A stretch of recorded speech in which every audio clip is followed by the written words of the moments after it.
জামায়াত আমিরের x account থেকে নারীদের নিয়ে আপত্তিকর মন্তব্যের অভিযোগে ছাত্রদলের বিক্ষোভ। পোস্টের ১২ ঘণ্টা পর জিডি করায় হ্যাকের সত্যতা নিয়ে প্রশ্ন বিএনপির। নিজের এক্স অ্যাকাউন্ট হ্যাক করে কুরুচিপূর্ণ বক্তব্য ছড়ানোর দাবি জামায়াত আমিরের। ক্ষমতায় গেলে নারীদের নিরাপত্তা ও মর্যাদা রক্ষার প্রতিশ্রুতি। জামায়াত আমিরের এক্স অ্যাকাউন্ট হ্যাকের পর দ্রুত ফিরে পাওয়ার দাবি নিয়ে বিতর্ক। পুনরুদ্ধারে ২৪ ঘণ্টা থেকে সর্বোচ্চ ২ সপ্তাহ সময় লাগতে পারে বলছেন বিশেষজ্ঞ। ভোটের মাঠে প্রচার যুদ্ধের উত্তাপ। কেন্দ্র পাহারার আহ্বান বিএনপির। দুর্নীতি চাঁদাবাজি বন্ধ করতে চায় জামায়াত। লেভেল প্লেইং ফিল্ড নিয়ে দুশ্চিন্তায় এনসিপি। এবং সোমবার খুলনা যশোর সফরে যাচ্ছেন বিএনপি চেয়ারম্যান। অংশ নেবেন নির্বাচনী জনসভায়। সংকট নিরসনে সুনির্দিষ্ট পরিকল্পনার আশা নেতাকর্মীদের।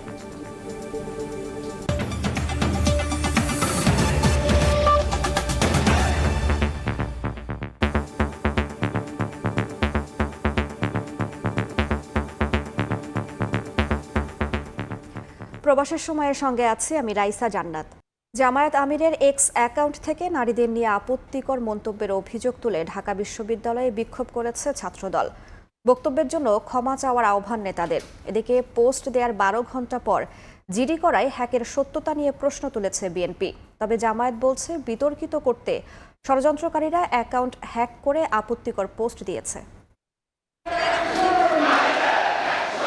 বাংলাদেশ জামায়াত ইসলামীর আমির ডাক্তার শফিকুর রহমানের সামাজিক যোগাযোগ মাধ্যম এক্সের অ্যাকাউন্ট থেকে নারীদের নিয়ে আপত্তিকর পোস্ট দেওয়ার অভিযোগে ঢাকা বিশ্ববিদ্যালয়ে বিক্ষোভ মিছিল বের করে বাংলাদেশ জাতীয়তাবাদী ছাত্রদল। রোববার সকালে মধুর ক্যান্টিন থেকে বিক্ষোভ মিছিল শুরু হয়ে ক্যাম্পাস প্রদক্ষিণ করে, যা শেষ হয় বিশ্ববিদ্যালয়ের অপরাজয় বাংলার পাদদেশে। মিছিল শেষে প্রতিবাদ সমাবেশে কর্মজীবী নারীদের নিয়ে আপত্তিকর মন্তব্য করায় ডাক্তার শফিকুর রহমানকে জাতির কাছে ক্ষমা চাওয়ার দাবি জানান ছাত্রদল নেতারা। তারা বলেন, যারা নারীদের অসম্মানিত করছে দেশের মাটিতে তাদের রাজনীতি করার কোনো অধিকার নেই। ৭১-এর মতো ২৪-এর নির্বাচনেও জামাতকে বয়কট করার আহ্বান জানান ছাত্রদল নেতারা। আমরা মনে করে আপনি আল জাজিরাতে যে বক্তব্য দিয়েছেন সেই বক্তব্যের এক্সটেন্ড ভার্সনই আপনি আপনার টুইটারে আপনি দিয়েছেন এবং অনেকে বলেন ওনার এক্স আইডি নাকি হ্যাক হয়েছে। আমরা বলছি ওনার মাথায় আসলে হ্যাক হয়েছে। তাকে অবশ্যই এই নারীদের কাছে ক্ষমা চাইতে হবে। যদি ক্ষমা না চান তাহলে আমরা আবারও বৃহত্তর কোনো কর্মসূচি দিতে বাধ্য হব। এই দিন জামাতকে নারী বিদ্বেষী আখ্যা দিয়ে বিএনপির নির্বাচন পরিচালনা কমিটির মুখপাত্র ও বিএনপি চেয়ারম্যানের উপদেষ্টা মাহাদি আমিন বলেন, নারীদের প্রতি অন্যায়, অত্যাচার, অবজ্ঞা বিএনপি মেনে নেবে না। দীর্ঘ সময় তারা কেন জাতির সামনে সেটি উন্মোচন করেননি এবং প্রায় ১২ ঘন্টা পরে কেন জিডি করতে হলো, যখন সারা দেশে মানুষ সংক্ষুব্ধ হয়েছেন? এই বিলম্বের আদৌ কি কোনো যৌক্তিক ব্যাখ্যা রয়েছে?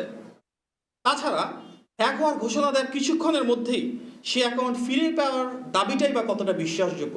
এই প্রশ্নগুলো জনমনে ঘুরছে। এটি প্রকাশ্যেই নারী বিদ্বেষী মনোভাবের বহিঃপ্রকাশ। আমরা যদি এটি সত্যি হয়ে থাকে তীব্র নিন্দা এবং ধিক্কার জানাই। এক্সের পোস্ট নিয়ে জরুরি সংবাদ সম্মেলনে আসেন জামায়াত। দলটির কেন্দ্রীয় কার্যালয়ে এক ব্রিফিংয়ে দলের সহকারী সেক্রেটারি জেনারেল এহসানুল মাহবুব জুবায়ের বলেন, জামায়াতকে বিতর্কিত করতে ষড়যন্ত্রকারীরা ডাক্তার শফিকুর রহমানের এক্স অ্যাকাউন্ট হ্যাক করে আপত্তিকর স্ট্যাটাস দিয়েছে। এ বিষয়ে রাজধানীর হাতিরঝিল থানায় জিডি করা হয়েছে। আগামীতে আইনি পদক্ষেপ নেওয়ার কথা জানিয়েছেন দলটির নেতা। আমির জামাতের টুইটার অ্যাকাউন্ট হ্যাক হয়েছে এবং এই ধরনের অপপ্রচার চালানো হচ্ছে জামাত ইসলামের শীর্ষ নেতৃবৃন্দের বিরুদ্ধে, জামাত ইসলামের বিরুদ্ধে। এবং আমরা এই ব্যাপারে রাত্রেই থানাতে আমরা জিডি করেছি। আইনি পদক্ষেপ সহ সম্ভাব্য সব ধরনের পদক্ষেপ গ্রহণ করব, কারণ এটি একটি চরম বাড়াবাড়িমূলক একটি কাজ। জামাত ইসলামের ভাবমর্যাদাকে ক্ষুণ্ণ করা একটি মারাত্মক ধরনের অপপ্রয়াস আমরা দেখতে পাচ্ছি। জামায়াত আমিরের এক্স অ্যাকাউন্ট হ্যাকের সপক্ষে প্রামাণ্য প্রেজেন্টেশন দেয় জামাত ইসলামের তথ্য প্রযুক্তি বিভাগ। প্রচেষ্টাটা অনেকগুলো সংঘবদ্ধ প্রচেষ্টার একটা অংশ। স্বপন আহমেদ, সময় সংবাদ, ঢাকা। নিজের এক্স অ্যাকাউন্ট হ্যাক হওয়ার কথা জানিয়ে জামায়াত আমির বলেছেন, যারা নারীদের সম্মান করতে জানে না তারাই আইডি হ্যাক করে কুরুচিপূর্ণ বক্তব্য ছড়াচ্ছে। শেরপুর ও জামালপুরে নির্বাচনী জনসভায় তিনি আরও বলেন, ক্ষমতায় গেলে নারীদের নিরাপত্তা ও মর্যাদা রক্ষা করা হবে। পরে নিজ নির্বাচনী এলাকা ঢাকা 15-তে 3টি পথসভায় অংশ নিয়ে জামায়াত আমির বলেন, দাঁড়িপাল্লার পক্ষে গণজোয়ার দেখে দিশেহারা হয়ে পড়েছে একটি দল।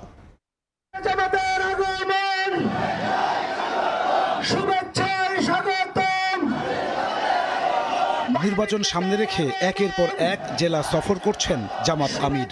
এরই ধারাবাহিকতায় রোববার দুপুরে শেরপুর পৌর পার্ক মাঠে নির্বাচনী জনসভায় যোগ দেন ডাক্তার শফিকুর রহমান। দলীয় প্রধানের আগমনের আগেই কর্মী সমর্থকে কানায় কানায় ভরে ওঠে পৌর মাঠ। স্লোগানে স্লোগানে জানান দেন নির্বাচনী মাঠে তাদের উপস্থিতির।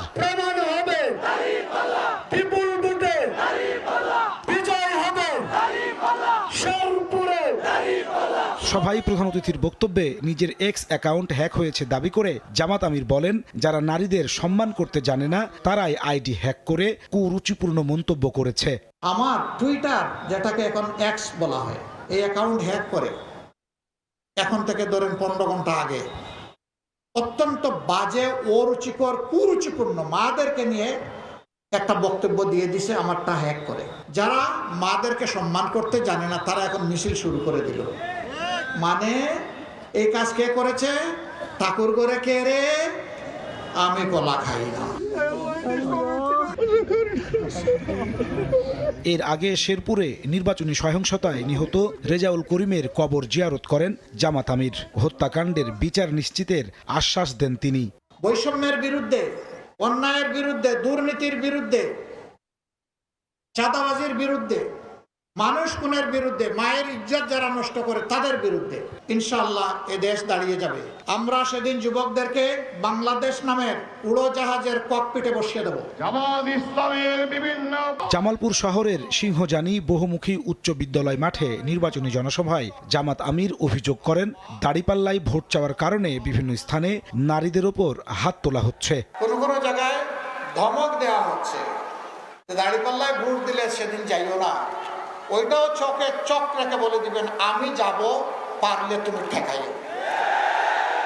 বিড়ালরা পালাবে, দেখবেন পালাবে পিছনের দরজা দিয়ে ইনশাআল্লাহ। আর মায়ের সন্তানদেরকে বলবো পাহারাদার হয়ে সেদিন মায়ের পাশে থাকবেন। জামালপুর থেকে ফিরে সন্ধ্যায় নিজ নির্বাচনী আসন ঢাকা 15-তে 3টি পথসভা করেন ডাক্তার শফিকুর রহমান। বলেন, দাঁড়িপাল্লার পক্ষে গণজোয়ার দেখে বেসামাল হয়ে পড়েছে একটি দল। সারা বাংলাদেশে এখন জোয়ার শুরু হয়েছে, সেই দুয়ারে একদল লোকবিত সন্ত্রস্ত হয়ে এখন কি করবে এটা খুঁজে পাচ্ছে না। আজকে মিথ্যাচার, মিথ্যা প্রপাগান্ডা, এখানে হামলা, ওখানে হামলা। পাগল হয়ে লাভ নাই। মাঘ মাস, মাথা ঠান্ডা রাখো, চৈত মাস আসতেছে, তখন গরম করবে। রেজাল্ট হাতে না নিয়ে ফিরবেন না। কোনো ভোট ডাকাতকে আর ডাকাতি করতে দেবেন না, জালিয়াতকে জালিয়াতি করতে দিবেন না, ইঞ্জিনিয়ারকে ইঞ্জিনিয়ারিং করতে দিবেন না, ম্যানুভারিং যারা করেছে তাদেরকে ম্যানুভারিং করতে দিবেন না ইনশাআল্লাহ। জামাত আমির আরো বলেন, 5টি ছাত্র সংসদ নির্বাচনের মতোই 12 ফেব্রুয়ারি রায় দেবে জনগণ। নতুন বাংলাদেশ, 13 তারিখের বাংলাদেশ, মহান আল্লাহর দরবারে সেই বাংলাদেশটা কামনা করছি। নাজমুস সালেহী, সময় সংবাদ, ঢাকা। জামায়াত আমিরের এক্স অ্যাকাউন্ট হ্যাক করে কর্মজীবী নারীদের নিয়ে বিতর্কিত পোস্ট দেওয়ার পর আবার আইডি ফিরে পাওয়ার দাবি নিয়ে তৈরি হয়েছে বিতর্ক। সাইবার অপরাধ বিশেষজ্ঞ তানভীর হাসান জোহা বলছেন, এক্স অ্যাকাউন্ট হ্যাক হলে পুনরুদ্ধার প্রক্রিয়ায় কয়েক ধাপে সময় লাগতে পারে 24 ঘন্টা থেকে সর্বোচ্চ 2 সপ্তাহ। কর্মজীবী নারীদের বিষয়ে জামাতে ইসলামীর আমির শফিকুর রহমানের ভেরিফাইড এক্স অ্যাকাউন্ট থেকে করা পোস্ট নিয়ে তুমুল আলোচনা সমালোচনা চলছে সারা দেশে। রোববার সংবাদ সম্মেলনে জামায়াতে ইসলামী বলছে, আমির কিংবা তার অ্যাকাউন্টের দায়িত্বে থাকা ব্যক্তিরা এই পোস্ট করেননি। অ্যাকাউন্টটি শনিবার বিকেলে কিছুক্ষণের জন্য হ্যাক হয়েছিল। সেই সময়ের মধ্যেই ওই পোস্ট করা হয়। বরং বিষয়টি তাদের নজরে আসার পর দ্রুতই অ্যাকাউন্টটি হ্যাকারদের নিয়ন্ত্রণ থেকে উদ্ধার করা হয়। এখানে একটা গভীর ষড়যন্ত্র আছে। বাংলাদেশ জামাত ইসলামীকে, তার আমিরে জামাতকে এবং আমাদের শীর্ষ নেতৃবৃন্দকে বিতর্কিত করার জন্যে এটা হ্যাক করে তাদের নিয়ন্ত্রণে নিয়ে কিছু সময়ের জন্য তারা খুব খারাপ কিছু পোস্ট দিয়েছেন, আপত্তিকর কিছু পোস্ট দিয়েছেন। এবং আমরা এই ব্যাপারে রাত্রেই থানাতে আমরা জিডি করেছি। এদিকে সারা দেশে ওই পোস্ট নিয়ে তুমুল সমালোচনার ১২ ঘন্টা পর আইডি হ্যাকের দাবি করার যৌক্তিকতা নিয়ে প্রশ্ন তুলেছে বিএনপি। কর্মজীবী নারীদের অবমাননা করা হয়েছে অভিযোগ করে বিক্ষোভ মিছিল করেছে ছাত্রদল সহ কয়েকটি সংগঠন। প্রায় 12 ঘন্টা পরে কেন জিডি করতে হলো, যখন সারা দেশে মানুষ সংক্ষুব্ধ হয়েছেন? এই বিলম্বের আদৌ কি কোনো যৌক্তিক ব্যাখ্যা রয়েছে? তাছাড়া হ্যাক হওয়ার ঘোষণা দেওয়ার কিছুক্ষণের মধ্যেই সে অ্যাকাউন্ট ফিরে পাওয়ার দাবিটাই বা কতটা বিশ্বাসযোগ্য? জামায়াতে ইসলামীর আইডি হ্যাক করে বিতর্কিত পোস্ট দেওয়ার পর আবার আইডির নিয়ন্ত্রণ ফিরে পাওয়ার দাবি নিয়েও বিতর্ক তৈরি হয়েছে। সাইবার অপরাধ বিশেষজ্ঞ তানভীর হাসান জোহা বলছেন, এক্স অ্যাকাউন্ট হ্যাক হলে সংশ্লিষ্ট অ্যাকাউন্টের সঙ্গে যুক্ত ইমেইলে যে আইপি থেকে হ্যাক করা হয়েছে সে তথ্য সম্বলিত বার্তা পাঠায় কর্তৃপক্ষ।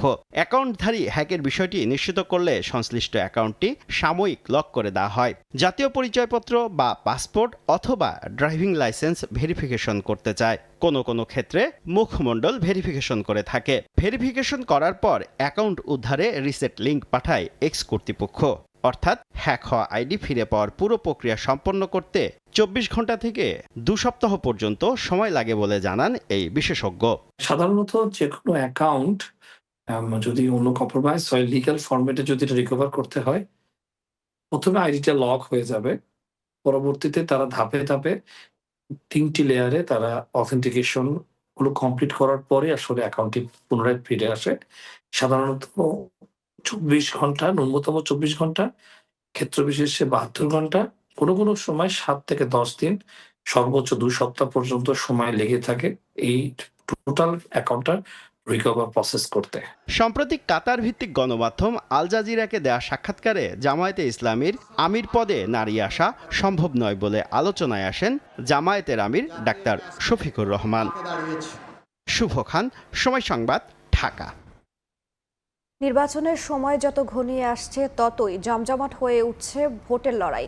গণসংযোগে ব্যস্ত প্রার্থীরা ভোটারদের মন জয়ে দিচ্ছেন নানা প্রতিশ্রুতি। এবার কেউ নির্বাচন বানচাল করতে পারবে না জানিয়ে ভোট কেন্দ্র পাহারা দেওয়ার আহ্বান জানিয়েছেন বিএনপি মহাসচিব মির্জা ফখরুল ইসলাম আলমগীর। নির্বাচনের মাধ্যমে দুর্নীতি, চাঁদাবাজি বন্ধ করার আশা জামায়াত আমিরের। অন্যদিকে ভোটের মাঠে লেভেল প্লেইং ফিল্ড নেই বলে অভিযোগ এনসিপি আহ্বায়ক নাহিদ ইসলামের।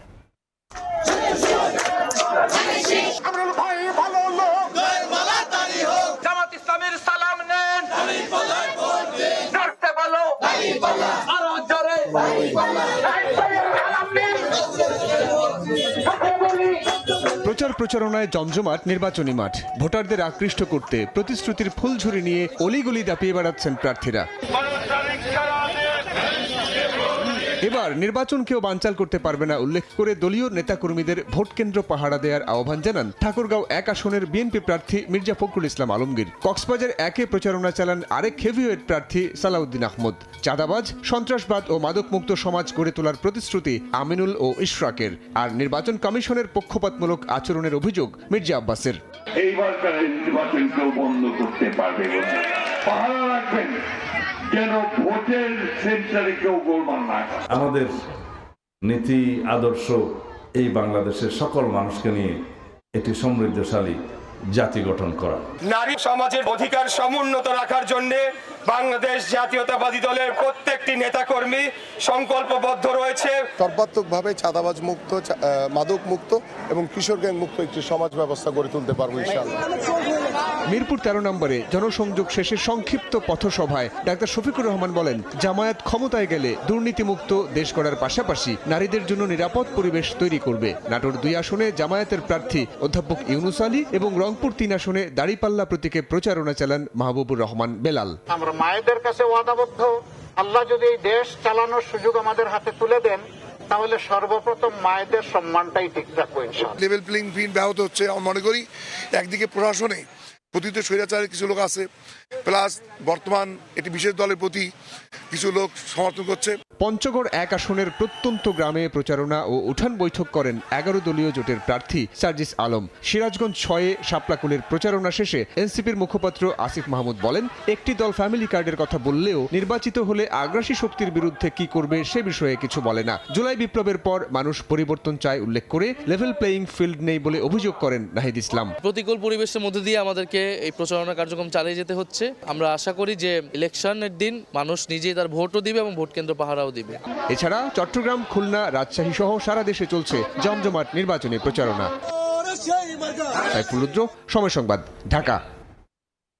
দীর্ঘ 22 বছর পর সোমবার খুলনা সফরে যাচ্ছেন বিএনপি চেয়ারম্যান তারেক রহমান। বক্তব্য রাখবেন নির্বাচনী জনসভায়। তারেক রহমানের আগমন ঘিরে চলছে শেষ সময়ের প্রস্তুতি। চলছে মঞ্চ তৈরির কাজ, ব্যস্ত সময় পার করছেন শ্রমিকরা। সোমবার তারেক রহমানের আগমনকে ঘিরে খুলনার খালিশপুর প্রভাতী স্কুল মাঠে চলছে শেষ সময়ের প্রস্তুতি। রোববার সকালে জনসভা স্থল পরিদর্শন করেন দলের শীর্ষ নেতারা। ঘুরে দেখেন সভামঞ্চ। 22 বছর পর বিএনপি চেয়ারম্যানের আগমন ঘিরে উচ্ছ্বসিত নেতাকর্মী সহ সাধারণ মানুষ। আমাদের নেতাকর্মীদের থেকেও সবচেয়ে বেশি যারা আসলেও উচ্ছ্বাসিত, আনন্দিত তা হলো সাধারণ জনগণ। আমাদের প্রিয় নেতা আগামী দিনে আমাদের এই অবহেলিত মৃত খালিশপুরকে আবার জীবিত করবে, এটা আমার আশাবাদী। এদিকে তারেক রহমানকে আগমনকে কেন্দ্র করে প্রস্তুত মহানগর ও জেলা বিএনপি। বন্ধ হয়ে যাওয়া শিল্প কলকারখানা চালু সহ খুলনা অঞ্চলের সমস্যা ও সংকট লিখিত আকারে জানানো হবে দলের প্রধানকে। আমাদের শ্রমিক ভাইরা স্বপ্ন দেখছেন যে মৃত নগরী খালিশপুর, দৌলতপুর, খানজাহানি তথা খুলনা মহানগরীকে তিনি আবার নতুন জীবন দিয়ে মৃত নগরী খুলনাকে আবার আনন্দ উৎসব কর্মমুখর শিল্প নগরীতে তিনি পরিণত করবেন। খুলনা সমাবেশ শেষে সোমবার বিকেলে যশোর উপশহর কলেজ মাঠে দলের নির্বাচনী জনসভায় যোগ দেবেন তারেক রহমান। দলের চেয়ারম্যানের আগমন ঘিরে যশোরের বিএনপি নেতাকর্মী ও সাধারণ মানুষের মধ্যে বইছে উৎসবের আমেজ। জনসভায় 7 জেলার প্রার্থীদের পরিচয় করে দেবেন বিএনপির চেয়ারম্যান তারেক রহমান। বিএনপির পরিকল্পনা অর্থাৎ দেশ গঠনে, জাতি গঠনে এবং খুলনা অঞ্চল সফরের পর বুধবার বরিশাল যাবেন বিএনপির চেয়ারম্যান তারেক রহমান। তানজিল হাসনাত, সময় সংবাদ। আইন শৃঙ্খলা রক্ষার নামে বিভিন্ন নির্বাচনী এলাকায় শান্তি কমিটি গঠনের চেষ্টা করছে জামায়াত। ইসিতে এমন অভিযোগ করেছে বিএনপি। তবে শান্তি কমিটি গঠনের অভিযোগ উড়িয়ে দিয়ে জামায়াত বলছে জনসমর্থন থেকে ভীত হয়ে আজগুবি কথা বলছে বিএনপি। অ্যাডজুডিকেশন কমিটি আছে, তাদেরকে বলেন আচরণবিধি ভঙ্গের অভিযোগ নির্বাচন কমিশনে নয়, দেখবে মাঠ পর্যায়ে ইনকোয়ারি কমিটি। তারপরও পাল্টাপাল্টি অভিযোগ নিয়ে প্রায় দিনই কমিশনে আসছেন বিএনপি, জামাত, এনসিপি সহ বিভিন্ন দলের নেতারা। রোববার নানা অভিযোগ নিয়ে সিএসসির সঙ্গে বৈঠক করেন বিএনপির নির্বাচন পরিচালনা কমিটির প্রতিনিধিরা। 1.5 ঘণ্টার বৈঠক শেষে নজরুল ইসলাম খান অভিযোগ করেন, আইনশৃঙ্খলা রক্ষার নামে বিভিন্ন নির্বাচনী এলাকায় শান্তি কমিটি গঠন করছে জামায়াত। এছাড়া অস্বাভাবিক হারে কিছু এলাকায় নতুন ভোটার হওয়ার প্রশ্নে ইসির ব্যাখ্যায় সন্তুষ্ট হতে পারেননি বলেও জানান তিনি। বিএনসিসি ইয়াং বয়সে এত ছাত্র, তাদেরকে সংসদ নির্বাচনের মতো একটা জটিল রাজনৈতিক প্রক্রিয়ায় সম্পৃক্ত করা ঠিক হবে না। নির্বাচনী এলাকায় শান্তি শৃঙ্খলা রক্ষার নামে একটা করে শান্তি কমিটি নাকি গঠন করা হবে। 1 নম্বর তো শান্তি কমিটি শব্দটাই আমাদের কাছে খুব অপ্রিয় শব্দ। নির্বাচন কমিশন বলেছেন এ সম্পর্কে তাদের কিছু জানা নাই, তারা এ ধরনের কোনো কমিটি করার ব্যাপারে কোনো সিদ্ধান্ত নেন নাই। ভোটের মাঠে জামায়াতের নারী কর্মী ও সমর্থকদের হেনস্থা করা হচ্ছে এমন অভিযোগ নিয়ে সিএসসির সঙ্গে বৈঠক করেন জামায়াতের প্রতিনিধিরাও। প্রায় 2 ঘণ্টার বৈঠক শেষে দলটির সহকারী সেক্রেটারি জেনারেল এহসানুল মাহবুব জুবায়ের জানান, ইসি নিরপেক্ষ ভূমিকা পালন না করলে নির্বাচন নিয়ে প্রশ্ন দেখা দিবে। এ সময় শান্তি কমিটি গঠনের অভিযোগকে আজগুবি বলে উড়িয়ে দেন তিনি। সুস্থ কোনো লোক, সুস্থ কোনো দল এই ধরনের অভিযোগ করতে পারে না। এটা হচ্ছে একদল লোক, একটা দল যদি অস্থির হয়ে যায়, জনগণের যে বিপুল সমর্থন আমাদের দিকে, পুরুষ মহিলা সবার যে সমর্থন, এগুলোতে ভীত হয় তারা এই সমস্ত কথাবার্তা তারা বলছে। এছাড়া আচরণবিধি ভঙ্গ নিয়ে ইসিতে অভিযোগ জমা দিয়েছে এনসিপি। রাতের অন্ধকারে না দিনের বেলা। কাউসারা চৌধুরী, কুমু, সময় সংবাদ, ঢাকা। এগিয়ে আসছে নির্বাচন, বাড়ছে সহিংসতার ঘটনা। বিভিন্ন জায়গায় হামলা ও হত্যাকাণ্ড উত্তাপ ছড়াচ্ছে ভোটের পরিবেশে। বিশ্লেষকরা বলছেন, সহিংসতার লাগাম টেনে ধরতে না পারলে ব্যাহত হতে পারে নির্বাচনের সুষ্ঠু পরিবেশ। সামদানি প্রত্যয়ের রিপোর্ট। ত্রয়োদশ জাতীয় সংসদ নির্বাচনের তফসিল ঘোষণার পরদিনই গুলিবিদ্ধ হন ঢাকা ৮ আসনের স্বতন্ত্র প্রার্থী হিসেবে নির্বাচনের ঘোষণা দেয়া শরীফ ওসমান হাদী। এরপর ১৬ জানুয়ারি ময়মনসিংহে প্রচারণার সময় দুপক্ষের সংঘর্ষে নিহত হন নজরুল ইসলাম নামের আরও একজন। সবশেষ গত বুধবার শেরপুরে বিএনপি জামায়াত সংঘর্ষে নিহত হন জামায়াত নেতা রেজাউল করিম।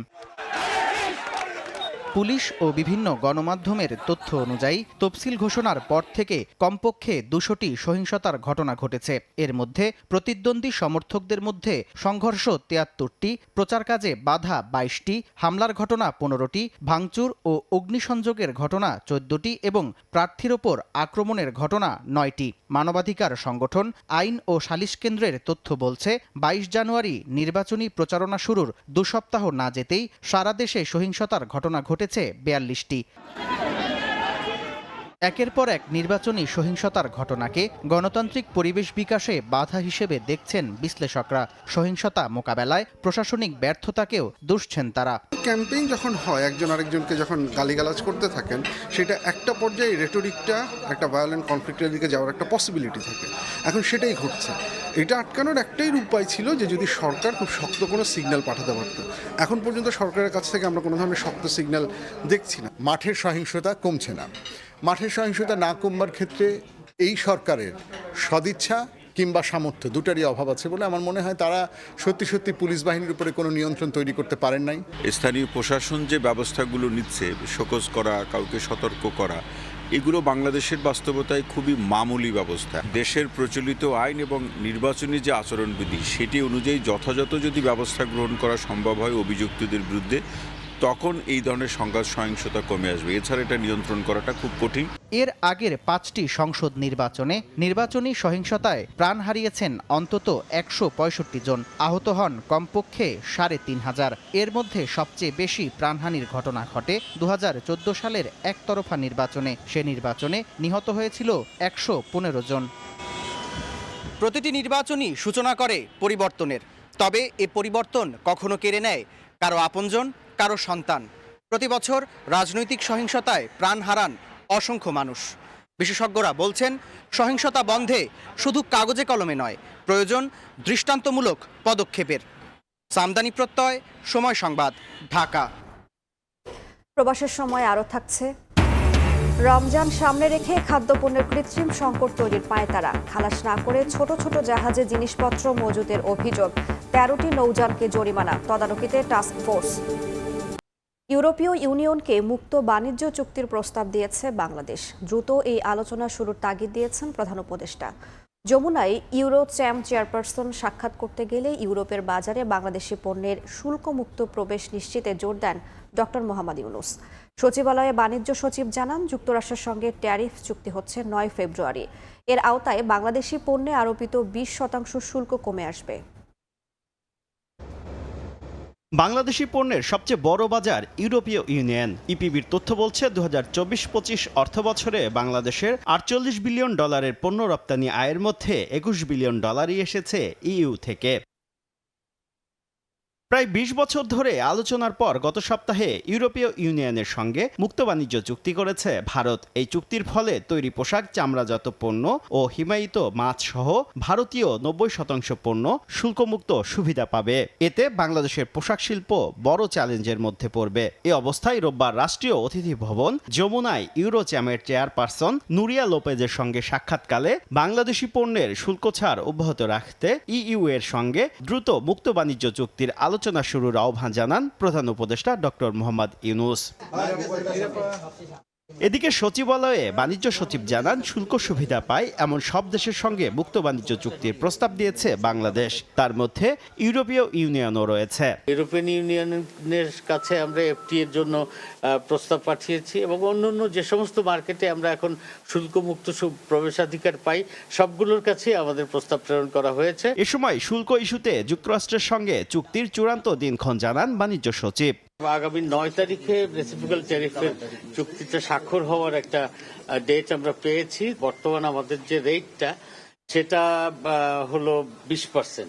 আমরা আশা করছি যে মানে হয়তো কিছু কমতেও পারে। মার্কিন কোম্পানি বোয়িং থেকে শুধু যাত্রীবাহী উড়োজাহাজই কেনা হচ্ছে, কোনো যুদ্ধ বিমান নয় বলে জানান মাহবুবুর রহমান। শুভ খান, সময় সংবাদ, ঢাকা।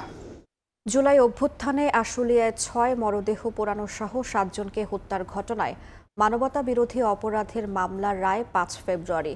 আন্তর্জাতিক অপরাধ ট্রাইব্যুনাল 2 রায়ের জন্য এই দিন ধার্য করেন। এছাড়া যশোর ও ময়মনসিংহের আলাদা 2 মামলায় আনুষ্ঠানিক অভিযোগ দাখিল করেছে প্রসিকিউশন। 5ই আগস্ট ছাত্র জনতার অভ্যুত্থানে পতন ঘটে আওয়ামী লীগের শাসনের। সেদিন দুপুরেই দেশ ছেড়ে ভারতে পালিয়ে যান শেখ হাসিনা। কিন্তু তখনও উত্তপ্ত সাভারের আশুলিয়া। 6 জনকে গুলি করে হত্যার পর মরদেহ পুড়িয়ে দিতে দেখা যায় পুলিশ সদস্যদের।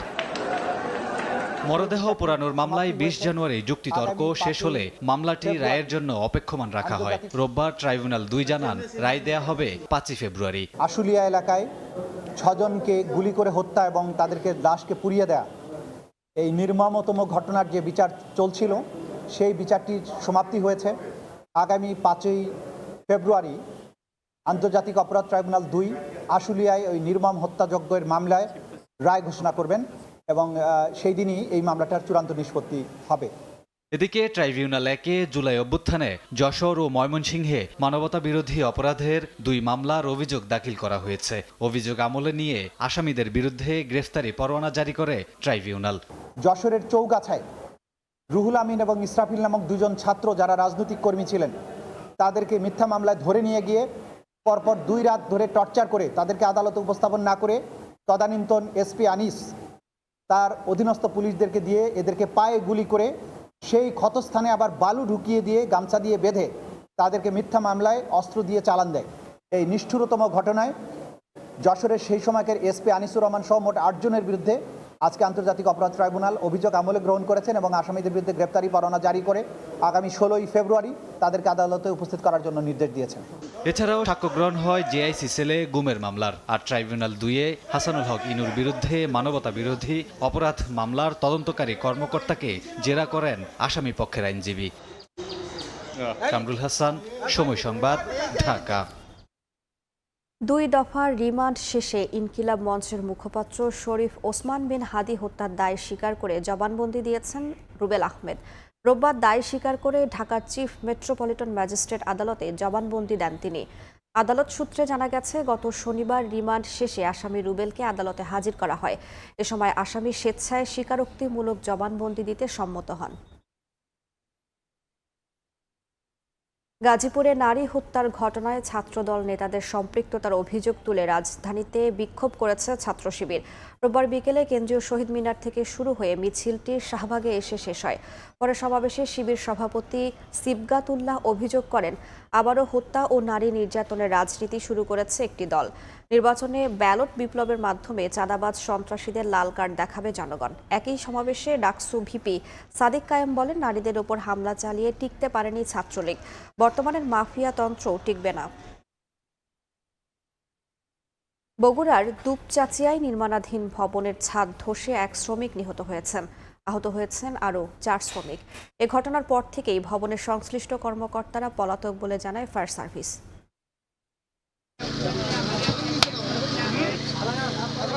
ফায়ার সার্ভিস ও সিভিল ডিফেন্সের টানা 3 ঘন্টার চেষ্টায় নির্মাণাধীন ভবনের নিচে চাপা পড়া শ্রমিক আমিনুলের মৃতদেহ উদ্ধার করা হয়।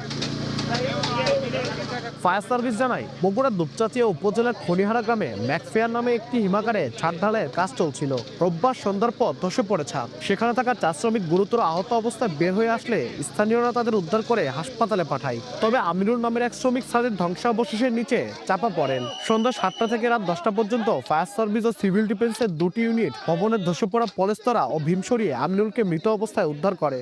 আমি ওখানে বসে আছি, ভাঙি পড়ছে শব্দ, সেই শব্দ বাঁশ নিচ দিয়ে ঢোকানোর পর আপনার হচ্ছে যে মাথা দেখা গেছে। প্রথম থেকে কাটাকাটি শুরু করেছে, লাশ শনাক্ত করা যাচ্ছিল না। ওই সময় একটা জায়গা বের করে আমরা নিজ দিয়ে লাইট ধরে প্রথমে আমি লাশটা শনাক্ত করে দেখতে পাই। লাশটা এইভাবে পড়েছিল, মাথার এই জায়গা থেতলে হয়ে গেছে, মুখ বিবস্ত্র হয়ে গেছে। ঘটনার পরে হিমাগারের কর্মকর্তারা গা ঢাকা দেন। কর্তৃপক্ষের গাফলতিতে এই দুর্ঘটনা বলে জানান ফায়ার সার্ভিস ও সিভিল ডিফেন্সের কর্মকর্তা। ঢালাইয়ের কাজ দেওয়া হয়েছে, সেই ঢালাই সহকারে নিচে যে শাটারিং ছিল শাটারিং সহকারে ভেঙে পড়ে। তারও জানা যায় যে কয়েকজন আহত হয়েছে, তাদেরকে আমাদের লোক আসার আগে হসপিটালে নিয়ে গেছে। আর এই একজন মাত্র ব্যক্তি তারা ধারণা করছিল যে হয়তোবা আছে। আমিনুলের বাড়ি রংপুরের তারাগঞ্জ উপজেলায়। আব্দুল আউয়াল, সময় সংবাদ, বগুড়া। প্রবাসের সময় আরও থাকছে, ইরানে আজই অভিযান চালাতে পারে যুক্তরাষ্ট্র। মিত্রদের সতর্ক করেছেন ট্রাম্প, দাবি গণমাধ্যমের। আঘাত এলে আঞ্চলিক যুদ্ধের হুঁশিয়ারি খামেনির। 136 কোটি টাকা পাচার মামলায় শেখ হাসিনার সাবেক উপদেষ্টা সালমান এফ রহমানকে 4 দিনের রিমান্ডে জিজ্ঞাসাবাদ শুরু করেছে দুদক। রোববার বিকেলে কেরানীগঞ্জ কারাগার থেকে সেগুনবাগিচায় সংস্থাটির কার্যালয়ে আনা হয় তাকে। এদিকে দুর্নীতির অভিযোগে দুদকের আবেদনে ঢাকা উত্তর সিটির প্রশাসক মোহাম্মদ এজাজকে দেশ ত্যাগে নিষেধাজ্ঞা দিয়েছেন আদালত। প্রথমবারের মতো দুদকের রিমান্ডে সাবেক প্রধানমন্ত্রী শেখ হাসিনার উপদেষ্টা সালমান এফ রহমান। গণঅভ্যুত্থানের পর অর্থ পাচার, শেয়ার কেলেঙ্কারি ও অবৈধ সম্পদ অর্জনের অভিযোগে দুদক একাধিক মামলা করেছে বিগত সরকারের সুবিধাভোগী বেক্সিমকো গ্রুপের ভাইস চেয়ারম্যানের বিরুদ্ধে। এবার জনতা ব্যাংক থেকে ঋণের নামে 136 কোটি টাকা লুট করে পাচারের মামলায় 4 দিনের রিমান্ডে জিজ্ঞাসাবাদ শুরু করেছে সংস্থাটি। 136 কোটি 98 লক্ষ টাকারও বেশি অর্থ আত্মসাৎ করার অপরাধে আপনারা জানেন যে ইতিমধ্যে মামলা রুজু হয়েছিল। এই মামলা সংক্রান্তে সালমান ফজলুর রহমানকে জিজ্ঞাসাবাদের জন্য আজকে 4 দিনের রিমান্ড মঞ্জুর করা হয়েছে। এদিন দুদকের আবেদনে আদালত ঢাকা উত্তর সিটি কর্পোরেশনের প্রশাসক মোহাম্মদ ইজাজের বিদেশ যাত্রায় নিষেধাজ্ঞা দিয়েছেন। 29 জানুয়ারি তলবে হাজির না হওয়ার পর এই সিদ্ধান্ত নেয়। তার বিরুদ্ধে পশুরহাটে যারা ই রিক্সা প্রকল্প ও দোকান বরাদ্দে অনিয়ম সহ বিভিন্ন দুর্নীতির অভিযোগে অনুসন্ধান চলছে। অনুসন্ধানকারী কর্মকর্তা এবং তাদের টিমের অন্যান্য সদস্যদের নিকট প্রতীয়মান হয়েছে যে তিনি বিদেশে পালিয়ে যেতে পারেন, সেই কারণে তাকে তার বিদেশ যাত্রা রহিতকরণের জন্য বিজ্ঞ আদালতের আদেশে এটা নিষেধাজ্ঞা প্রদান করা হয়েছে। এদিকে ব্যাংকে 8,000 কোটি টাকার সন্দেহজনক লেনদেনের অভিযোগে ইস্টার্ন ব্যাংকের চেয়ারম্যান শওকত আলী চৌধুরীর তথ্য চেয়ে বিভিন্ন ব্যাংকে চিঠি দিয়েছে দুদক। টাকা পাচারের অভিযোগের বিষয়টি অনুসন্ধানাধীন রয়েছে। তাসলিম তৌহিদ, সময় সংবাদ, ঢাকা। দেখছেন প্রবাসের সময়, সঙ্গেই থাকুন। বিনিয়োগ প্রক্রিয়ায় প্রতিটি দফতরে বসে থাকে সরকারের ভেতরে আরেক সরকার, যাকে নতুন বিনিয়োগে বড় বাধা হিসেবে চিহ্নিত করেছে বিডা। এ অবস্থায় প্রতিটি মন্ত্রণালয়কে পেপারলেস করা না গেলে বেসরকারি খাতে কাঙ্ক্ষিত বিনিয়োগ আসবে না বলে মনে করেন প্রধান উপদেষ্টার বিশেষ দূত লুৎফে সিদ্দিকী। দেশে নতুন বিনিয়োগ বা ব্যবসা শুরু করতে প্রতিষ্ঠানের নামে ছাড়পত্র, নিবন্ধন, ব্যাংক হিসাব, ট্রেড লাইসেন্স ও টিআইএন দরকার হয়। এসব সেবা পেতে 60টিরও বেশি সরকারি পোর্টালে আবেদন করতে হয় উদ্যোক্তাদের, যেসবের আংশিক অনলাইন, আংশিক থেকে গেছে কাগজ কলমে। উদ্যোক্তাদের এমন ঝক্কি থেকে মুক্তি দিতে সমন্বিত প্ল্যাটফর্ম বাংলাবিজের উদ্বোধন করেছে বাংলাদেশ বিনিয়োগ উন্নয়ন কর্তৃপক্ষ বিডা ও জাপান আন্তর্জাতিক সহযোগিতা সংস্থা জাইকা, যেখানে ব্যবসার লাইসেন্স ও অনুমতি পেতে সময় লাগবে মাত্র 3 দিন। মিলবে ব্যবসা সংক্রান্ত 100টিরও বেশি সেবা। সরকারি দপ্তরগুলোর সেকেলে ব্যবস্থা ব্যবসার ক্ষেত্রে বড় বাধা উল্লেখ করে বিডার নির্বাহী চেয়ারম্যান বলেন, এই প্ল্যাটফর্ম উদ্যোক্তাদের বিনিয়োগকে আরো উৎসাহিত করবে। সরকারের ভিতরে আবার আসলে 50টা সরকারের মতো আছে যেগুলো একসাথে কাজ করে। সরকারের বাইরে সবার জন্য আসলে সরকার একটাই, বাংলাদেশ সরকার। কিন্তু সরকারের ভিতরে যেই ডিফারেন্ট টার্ফগুলো আছে, এই টার্ফগুলো অনেক সময় নিজেরা নিজেদের মধ্যে ইন্টারঅ্যাক্ট করতে চায় না। কিন্তু সত্যি কথা আমি বলবো যে গত 1 বছরে আমাদের যে এক্সপিরিয়েন্সটা হয়েছে, সেখানে অনেক সংস্থাই এই টার্ফ ওয়াটার থেকে বের হয়ে এসেছে। বেসরকারি খাতের বিনিয়োগ বাড়াতে সংস্থাগুলোর সেবা ও তথ্য এক দরজায় আনার বিকল্প নেই বলে মনে করেন প্রধান উপদেষ্টার আন্তর্জাতিক বিষয়ক বিশেষ দূত। যে পদ্ধতিটার জন্য আমাকে কোনো একটা সরকারি দপ্তরে গিয়ে কাগজের মাধ্যমে অনেকগুলো পেপার ওয়ার্কের মাধ্যমে কিছু একটা করতে হতো, যদি 4-5 দিন সময় লাগতো, তারপর অফলাইনে টাকা আদান প্রদান করতে হতো, এগুলো যদি এখন একটা অনলাইনের মধ্যে চলে আসে তাহলে অনেক প্রচুর সময় বেঁচে যায়। প্রাথমিকভাবে ব্যবসা বিষয়ক 20টি সেবা মিলবে বাংলাবিজে। ধাপে ধাপে যুক্ত করা হবে এআই প্রযুক্তির ব্যবহার। এতে উদ্যোক্তাদের সকল তথ্যের নিরাপত্তা শতভাগ নিশ্চিত করা হবে বলেও জানানো হয় অনুষ্ঠানে। এম এস আরিফিন, সময় সংবাদ, ঢাকা। এবারও রমজান সামনে রেখে সক্রিয় মজুতদাররা খাদ্যপণ্য খালাস না করে ছোট ছোট জাহাজে মজুত করছে বড় বড় আমদানিকারক প্রতিষ্ঠান। এমন অভিযোগ ওঠার পর জাহাজ পরিদর্শনে মাঠে নেমেছে টাস্ক ফোর্স। এরই মধ্যে ১৩টি লাইটারেজ জাহাজকে জরিমানা করার কথা জানিয়েছে নৌ পরিবহন অধিদপ্তর। এবারও রমজান সামনে রেখে খাদ্যপণ্যের কৃত্রিম সংকট তৈরির শঙ্কা কাটছে না। এরই মধ্যে অভিযোগ উঠেছে গভীর সমুদ্র থেকে আনা খাদ্যপণ্য খালাস না করে লাইটার জাহাজে আটকে রেখে বাজার অস্থির করার চেষ্টা করছে ৬টি বড় আমদানিকারক প্রতিষ্ঠান। সংকট সমাধানে আমদানিকারক ও ভেসেল মালিকদের সঙ্গে গেল মাসে ২ দফা বৈঠক করেছে নৌ পরিবহন অধিদপ্তর। সংস্থাটির মহাপরিচালক জানান, বন্দরের সক্ষমতা না থাকায় পণ্য খালাসে দেরি করছেন এজেন্টরা। ঘাট না পেলে তো কিভাবে আনলোড করবে? তারা প্রথমে নৌকায় আনলোড করছে, ছোট নৌকা আবার ঘাটে যাচ্ছে, অত বোনাফাইড ঘাট না, ওইসব ঘাটে গিয়ে তখন তারা মাথায় করে আনলোড করতে, তো সময় বেশি লাগছে। তো এখানে যদি স্বয়ংক্রিয় কোনো গ্র্যাব অথবা ক্রেন ব্যবহার করা হয় তাহলে এটা ৩ দিনে খালাস করা সম্ভব। আরও জানান, নির্ধারিত সময়ে পণ্য খালাস না করায় ১৩টি লাইটারেজ জাহাজকে ১.৫ লাখ টাকা জরিমানা করা হয়েছে। এসব নৌযানে নিবন্ধন স্থগিত করা হবে বলেও জানান তিনি। আমরা আইনগত ব্যবস্থা নিচ্ছি। 13টা ভেসেলকে আমরা জরিমানা করেছি ১,১৫,০০০ টাকা। ৩ দিনের অধিক আটকে রেখেছিল। দুইটা কোম্পানির এগেইনস্টে আমরা মামলা করছি। নৌ পরিবহন অধিদপ্তর জানায়, পণ্য মজুত ঠেকাতে জাহাজ পরিদর্শনে কোস্টগার্ড, নৌ পুলিশ ও নির্বাহী ম্যাজিস্ট্রেটের সমন্বয়ে কাজ করছে ৩টি টাস্ক ফোর্স। ২০টা ৩০টা করে জাহাজ গুদাম করে রাখছে এরকম। ইয়ানুর শিফাত, সময় সংবাদ, ঢাকা। উৎসব, আনন্দ আর হইচইয়ের মধ্য দিয়ে পর্দা উঠেছে ভেনিস কার্নিভাল ২০২৬-এর। ইউরোপের সবচেয়ে বড় ও আকর্ষণীয় এই কার্নিভাল চলবে ১৭ ফেব্রুয়ারি পর্যন্ত। এই উপলক্ষে শহরে উপস্থিত হয়েছেন লাখ লাখ পর্যটক। এতে ভেনিস জুড়ে থাকা শত শত বাংলাদেশি ব্যবসা প্রতিষ্ঠান লাভের মুখ দেখছে। ইতালি থেকে মাকসুদ রহমানের তথ্যচিত্রা রিপোর্ট। হাসি, আনন্দ আর রঙিন বাতিতে ঝলমল করছে ইতালির ভেনিস। ঐতিহ্যবাহী কার্নিভাল উপলক্ষে শহর জুড়ে সাজ সাজ রব। ১৪০০ শতাব্দীতে শুরু হওয়া এই আয়োজন ইউরোপের সবচেয়ে বড় কার্নিভাল হিসেবে পরিচিত। ভেনিস থেকেই এই উৎসবের জনপ্রিয়তা ছড়িয়ে পড়ে বিশ্বজুড়ে। রঙিন মুখোশ আর রাজকীয় ভেনিসিয়ান পোশাক সেজে দল বেঁধে শহর ঘোরাই এর মূল আকর্ষণ। সঙ্গে থাকে নৌ প্যারেড, ডিজে, কনসার্ট ও শোভাযাত্রা। ঝলমলে আলোকসজ্জায় সাজে শহর। খাবার দাবারের আয়োজনও থাকে ভরপুর। কার্নিভাল উপভোগ করতে ভেনিসে আসেন লাখ লাখ দেশি বিদেশি পর্যটক। ব্যবসায় বিক্রি কয়েক গুণ বেড়ে যায়। মাত্র ৪.৫ বর্গ কিলোমিটার আয়তনের ভেনিস শহরে রয়েছে প্রায় ৩.৫ শতাধিক বাংলাদেশি মালিকানাধীন ব্যবসা প্রতিষ্ঠান। কার্নিভালে পর্যটক বাড়ায় শহরের ব্যবসায় আসে চাঙ্গা ভাব। এতে লাভবান হন প্রবাসী বাংলাদেশিরা। এবছর ঐতিহ্যবাহী কার্নিভাল চলবে ৩১ জানুয়ারি থেকে ১৭ ফেব্রুয়ারি পর্যন্ত। সময় সংবাদ, ইতালি। অবশেষে টি-20 বিশ্বকাপে অংশগ্রহণ নিয়ে সিদ্ধান্ত জানালো পাকিস্তান। আগামী সপ্তাহে শুরু হতে যাওয়া মেগা ইভেন্টে অংশ নেবে ম্যান ইন গ্রিন। তবে বয়কট করবে ভারতের বিপক্ষে ১৫ ফেব্রুয়ারি গ্রুপ পর্বের ম্যাচ। দেশটির সরকারের এক্স হ্যান্ডলে জানানো হয় এই সিদ্ধান্তের কথা। এ নিয়ে ভারতে শুরু হয়েছে তুমুল সমালোচনা। বুলাওয়েতে যুব বিশ্বকাপের সুপার সিক্সে লড়ছিল ভারত ও পাকিস্তান অনূর্ধ্ব-১৯ দল। ঠিক এমন সময় বিশ্বের অপর প্রান্তে জানা গেল নাটকীয় এক সিদ্ধান্ত। প্রতিটা আইসিসি ইভেন্টের আগে শুরু হয় ড্রামা। এবার হয়নি তার ব্যতিক্রম। টুর্নামেন্ট শুরুর ১ সপ্তাহ বাকি থাকতে বিশ্বকাপ নিয়ে বিতর্ক আরও উস্কে দিল পাকিস্তান।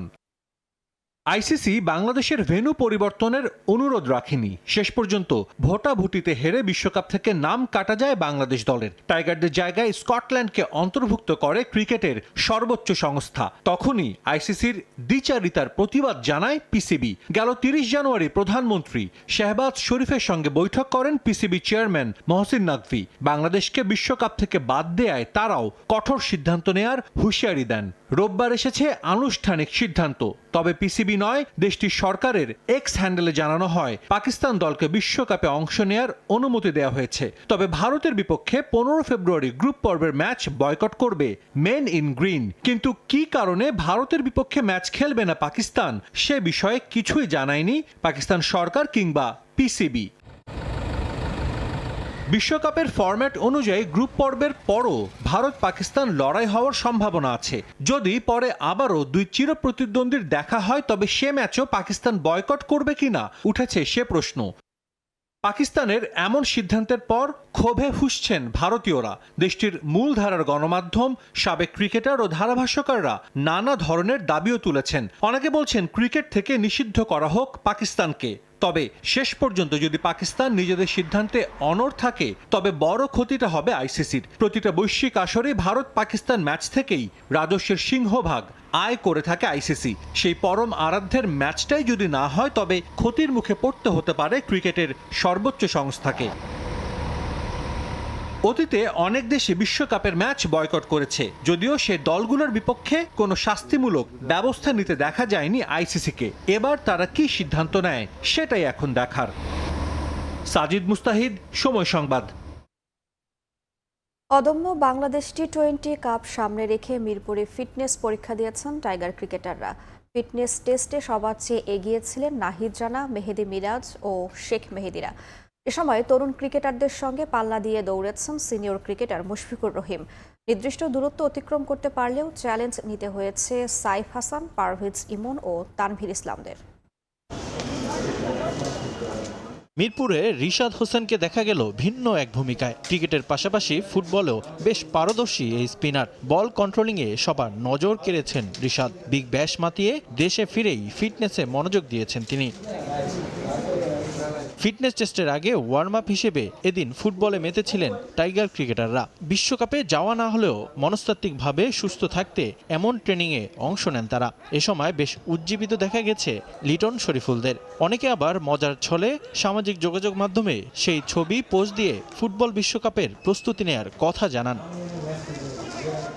টি-20 বিশ্বকাপে যাওয়া না হলেও এই সময়টায় ক্রিকেটারদের খেলার মধ্যে রাখার পরিকল্পনায় নিজেদের মধ্যে একটি টুর্নামেন্ট আয়োজনের পরিকল্পনা করেছে বিসিবি। সেই টুর্নামেন্ট সামনে রেখে মিরপুরে ফিটনেস টেস্টে অংশ নিয়েছেন এক ঝাঁক তারকা ক্রিকেটার। সেখানে 50 মিটার থেকে শুরু করে 1600 মিটার দৌড়ে নিজেদের ফিটনেসের পরীক্ষা দিয়েছেন তারা। ফিটনেস টেস্টে সবার থেকে এগিয়ে ছিলেন নাহিদ রানা, মেহেদী মিরাজ ও শেখ মেহেদীরা। 6 মিনিটের মধ্যে 1600 মিটার শেষ করেছেন শেখ মেহেদী, তাইজুল, নাহিদ রানা ও মেহেদী মিরাজ।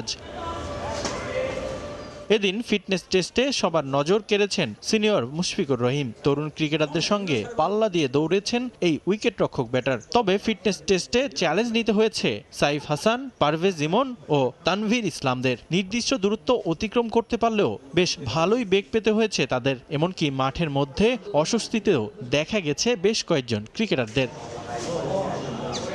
5 ফেব্রুয়ারি ধূমকেতু ও দুরন্ত একাদশের ম্যাচ দিয়ে শুরু হবে অদম্য বাংলাদেশ টি-20 কাপ। রিফাতুল ইসলাম মিরন, সময় সংবাদ, ঢাকা। ময়মনসিংহে ত্রিশালে দেশের প্রথম অলিম্পিক কমপ্লেক্সের ভিত্তিপ্রস্তর স্থাপন করা হয়েছে। রোববার 173 একর জমির ওপর নির্মাণাধীন এই কমপ্লেক্সের ভিত্তিপ্রস্তর স্থাপন করেন বাংলাদেশ অলিম্পিক অ্যাসোসিয়েশনের প্রেসিডেন্ট সেনাপ্রধান জেনারেল ওয়াকারুজ্জামান। এ সময় যুব ও ক্রীড়া মন্ত্রণালয়ের সচিব মোহাম্মদ মাহবুবুল আলম, বিওএর মহাসচিব জোবাইদুর রহমান রানা, প্রকল্প পরিচালক কর্নেল কুতুবুদ্দিন খান সহ সংশ্লিষ্ট কর্মকর্তারা উপস্থিত ছিলেন। উদ্বোধনী অনুষ্ঠানে সেনাপ্রধান বলেন, এই অলিম্পিক কমপ্লেক্সে জাতীয় ও আন্তর্জাতিক পর্যায়ের ক্রীড়া ইভেন্টগুলো অগ্রাধিকার পাবে।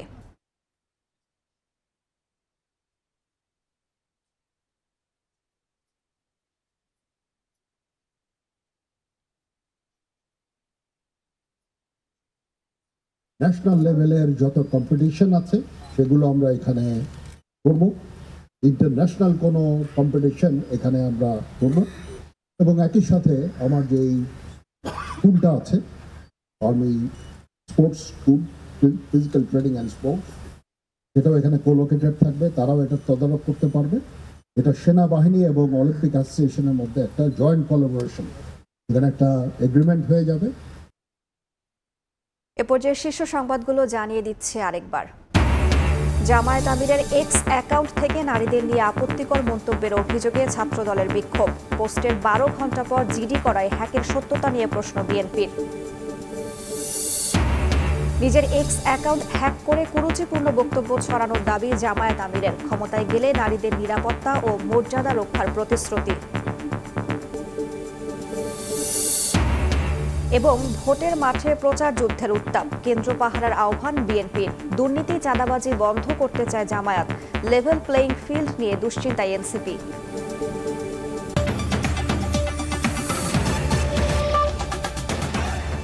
এ ছিল প্রবাসের সময়ের সঙ্গেই থাকুন সময়।